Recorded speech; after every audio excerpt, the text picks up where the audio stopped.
Let's talk about the Chief of Army Staff now. We left the Chief of Defense Staff.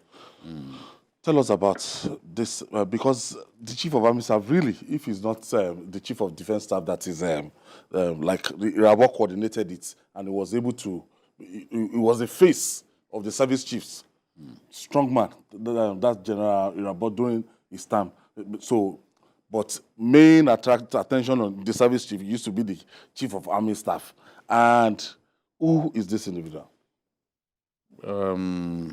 General Taurid Abiodun Lagbaja is, in my view, the most courageous officer in the army today. I have no doubt at all in my mind that when you are talking about courage, fearlessness, Lagbaja is somebody that comes to mind, because this is an officer who joins the troops on the battlefield. He's not going to send you out and wait for you to bring stories. That's not Lagbaja.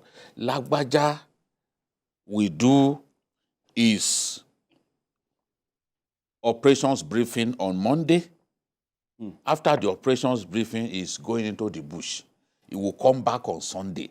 His coming back on Sunday is for him to be able to present the briefing for Monday. There are days when he will not even show up at all on Mondays for briefing. He's in the bush. Lagbaja will enter inside Brenengwari to chase the bandits and come out at the Abuja Kaduna Expressway end. That's the new Chief of Army Staff? That's him in front wearing, this is the way he dresses with the boys. He wear his t-shirt, he's going into the bush with them. Ask anybody in the army. That was why his appointment elicited jubilation across all the places where he has served. He served as a GOC, 82 Division. Enugu. Yeah, Enugu. He was the one who made it possible for that election to take place, governorship election. He promised that that election will be held, there will be peace, and because he's in charge of the whole area. Yeah. And he delivered.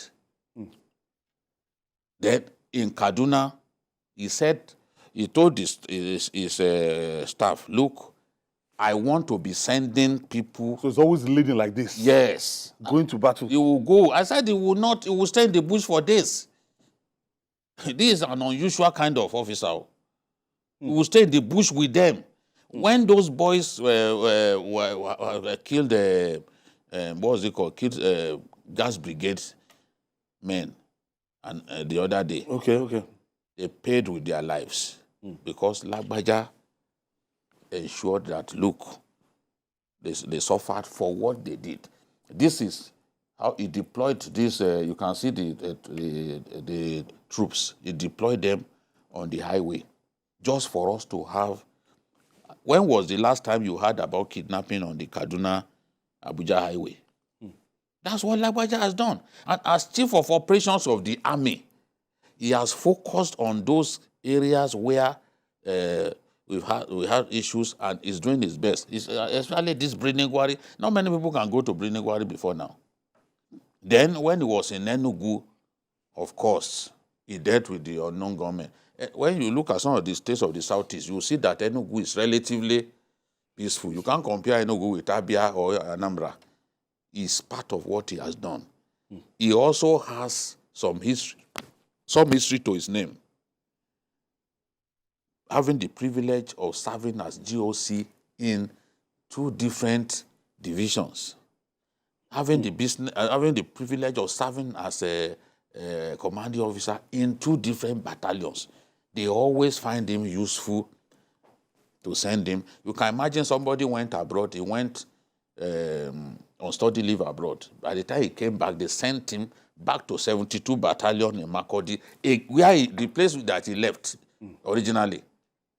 He also combined his position as GOC with as head of the Operation Wild Stroke. So he was wearing 2 berets, 1 person. There is no officer like General Lagbaja in the army today. And what has convinced me that Asiwaju knows what he's doing is the appointment of this man. because he clearly listened to people. Look, we will get to some of the other guys. A lot of them, they didn't know anybody, no lobbying. Asiwaju must have listened to different people. You know, on this program, I mentioned him, the one we showed earlier. Yes, I mentioned earlier. him and, you know, other people too. On the 28th. Must have told the commander-in-chief that in the army today, the officer that commands tremendous respect across board because of his capacity and capability as an operations person is Lagbaja. And what Asiwaju wants is results. So he has brought a field general, a commander of commanders, to be his chief of army staff. I've never met him physically, one-to-one. If I see him in town, I may not recognize him. But just the same way I used to praise Gerard Oshun, Lamidi. yes, for all that he did in 2014 in Borno State, is the same way that I can talk about this person. Perhaps even on a much bigger scale. All right.